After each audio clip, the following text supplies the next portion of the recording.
¿Cuál es tu opinión sobre aquello de que los Beatles son sobrevalorados? Pues sí, me gustaría que me dijeran por qué son sobrevalorados. ¿Y por qué te importa que sean sobrevalorados? ¿Por qué te afecta pensar que el 99% de los bateristas que hoy están en activo en este mundo se acercaron a la batería porque querían ser Ringo? ¿Qué? ¿Te molesta? Cámbialo, no lo puedes cambiar. Que el 90% de los grupos que se formaron después de 1963 querían ser los Beatles. No querían ser los Beatles como copia, querían ser como los Beatles. Y no me refiero solo a los grupos de hombres. Las Bangles, esto lo comentaba Susanna Hoffs, que es impresionante esa mujer. Susanna Hoffs lo comentaba siempre, es que nosotras cuatro queríamos ser como los Beatles. Entonces se metieron en un garaje y empezaron a tocar, como todo mundo. Solo eso, sin hablar de la cuestión musical, sin hablar de la cuestión letrística, sin hablar de la originalidad, sin hablar del salto del pop a los distintos tipos de rock que va generando los Beatles a lo largo de su discografía, empezando con Rubber Soul, siguiendo con Revolver, donde trastocan todo lo que se entendía como música pop en la industria musical. Saltándote todo eso, la influencia es innegable. Ahora, si agregas encima todo eso, solo porque los Beatles se pueden dar el lujo de hacer un día en la vida, puede Inagada de Vida, puede después hacerse Inagada de Vida, o puede hacer Queen Rapsodia Bohemia, porque las canciones de 8 minutos estaban prohibidas por la industria. Pero los Beatles sí podían, porque podían hacer lo que se les diera la gana, porque todo lo que hacían se convertía en oro para las disqueras, para las compañías de conciertos y para las compañías y para las radiodifusoras. Y cuando tienes el poder económico que tenían los Beatles, entonces lo que hagas vale. Hicieron todo lo que se les dio la gana.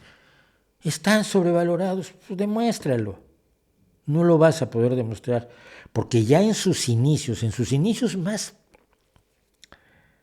cuando todavía no hacían lo que realmente nos impresiona de lo que hacen los Beatles, que para mí es a partir de Rubber Soul. Antes de Rubber Soul, el autor de la música de West Side Story, ¿cómo se llama? Leonard Bernstein, hace un programa de televisión que está aquí en YouTube, lo pueden buscar. Leonard Bernstein analiza la música pop. Y se pone Leonard Bernstein a explicar qué están haciendo los Beatles y por qué ese cambio de ritmo y por qué ese cambio de armonía y por qué están usando un modo dórico en una de sus canciones, sí creo que es dórico, no me acuerdo.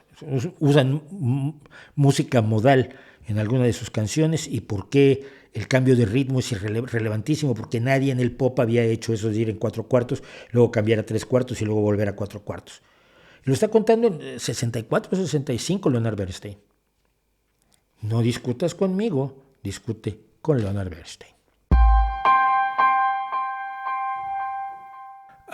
¿Cuáles son los fenómenos más influyentes en la historia de la música? ¿The Beatles o Elvis Presley? No, Elvis Presley es un fenómeno sociológico, pues no es un fenómeno musical, no escribió una sola canción, nada.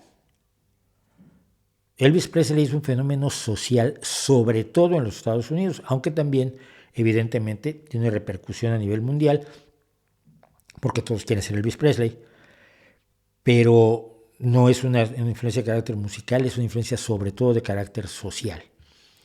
Tú no olvides que después de la Segunda Guerra Mundial se inventa la cultura juvenil, que antes no existía. No había una cultura juvenil, no había una cultura diferenciada de niños, adolescentes y adultos. Los adolescentes eran niños o adultos. Y por eso en todas las culturas, una vez que tienes tu rito de paso, tu rito de pubertad, pasas a ser adulto. Es la posguerra la que inventa de alguna manera o da pie a la existencia de una cultura juvenil, cuya esencia musicalmente, por supuesto, viene a ser el rock. Entonces, es un fenómeno de carácter social en el que se inscribe la figura de Elvis Presley como un hombre que canta como negro, que baila como negro, pero que es blanco, de Mississippi, es camionero, pero entonces era pobre. Sí, claro, era muy pobre, era trabajador manual, no era precisamente un intelectual. Y eso, la proyección que tiene un valor de carácter social, creo que es relevantísimo. Pero no es lo mismo que el valor musical que tienen los Beatles, que son un fenómeno que empieza siendo claramente social, pero que resalta a lo musical cuando tiene éxito y cuando tienen éxito pueden hacer lo que quieran. Es decir, a partir de Robert Soul. Creo yo, por lo menos. Entonces, no los igualaría de ninguna manera. No, Sebastián, mucho cuidado, aquí tengo que hacer un paréntesis. ¿Los Rolling Stones empezaron como una copia de los Beatles? No. Mick Jagger ya había tenido grupos. Cuando anuncia a los Rolling, y te voy a decir cuándo fue esto, yo he visto los periódicos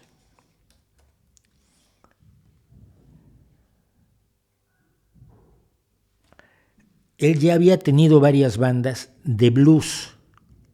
Cuando en 1962 forma los Rolling Stones, algún periodiquito de estos diminutos dedicados a la música lo entrevista y dice, debo dejar muy claro que no estamos haciendo un grupo de pop, sino de blues. Es un grupo de blues. Y cuando el otro día lo dije en Twitter, alguien en una de las cuentas que sigo de música puso un trozo de los Rolling haciendo blues ya en el 2000 y tantos. Le decía yo, ¿qué tal que se hubieran quedado en el blues? Y hoy veía yo también en esta cuenta de rockeros y blueseros a Keith Richards tocando con Les Paul, sí, el diseñador de la guitarra Les Paul de Gibson, tocando un blues con Les Paul y cantando Pork Chop, Little Pork Chop. Canta muy bien Keith Richards, eso la mayoría de la gente no lo sabe, tiene discos solo, en solitario y demás. Entonces eran un grupo de blues para separarse de los Beatles. El cambio fue cuando se dieron cuenta de que los Beatles componían sus propias canciones y entonces alguien les dijo por qué no componen sus propias canciones y contaba que en una de sus primeras presentaciones de los Rolling Stones los fueron a ver los Beatles, son muy amigos, siempre han sido amigos. Dice que traían de estos gabardinas de cuero largas por las que moría principalmente Mick Jagger, que tiene más sentido de la moda y demás, que morían por tener unas gabardinas así y que esperaban tener el éxito que estaban empezando a tener sus amigos. Entonces los Rolling no nacen. Y mira, yo soy más Beatlemaníaco que Rolling Stonero, pero sé que no.